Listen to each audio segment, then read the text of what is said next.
আসসালামু আলাইকুম। স্বাগতম সবাইকে আমাদের চ্যানেলে। আশা করি সকলে ভালো আছেন। বেসরকারি এমপিভুক্ত শিক্ষকদের শতাংশ হারে বাড়ি ভাড়ার ফাইল পুনরায় তুলল শিক্ষা মন্ত্রণালয়। এই নিউজটি প্রকাশ করেছে দ্য ডেইলি ক্যাম্পাস। চলুন বিস্তারিত জেনে নেই।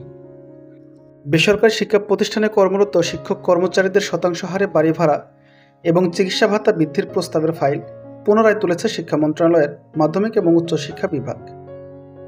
3টি অধিদপ্তরের প্রস্তাবনা একত্রিত করে ফাইলটি তোলা হয়েছে। সোমবার 29 সেপ্টেম্বর মাধ্যমিক এবং উচ্চশিক্ষা বিভাগের একটি সূত্র দ্য ডেইলি ক্যাম্পাসকে এ তথ্য জানিয়েছেন।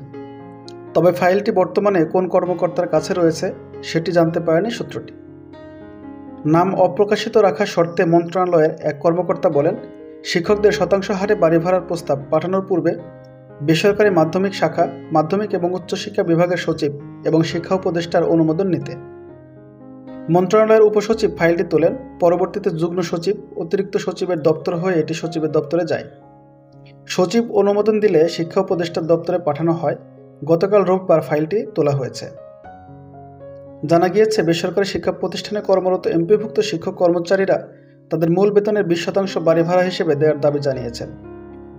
আগামী 10 অক্টোবরের মধ্যে এ দাবি বাস্তবায়ন না হলে 12 অক্টোবর থেকে লাগাতার আন্দোলনের হুঁশিয়ারি দিয়েছেন তারা। গত 13 আগস্ট এমপিভুক্ত প্রতিষ্ঠান জাতীয়করণ প্রত্যাশী জোটের মহাসমাবেশ থেকে শিক্ষা উপদেষ্টার কাছে বাড়ি ভাড়া 20% করার প্রস্তাব দেওয়া হয়।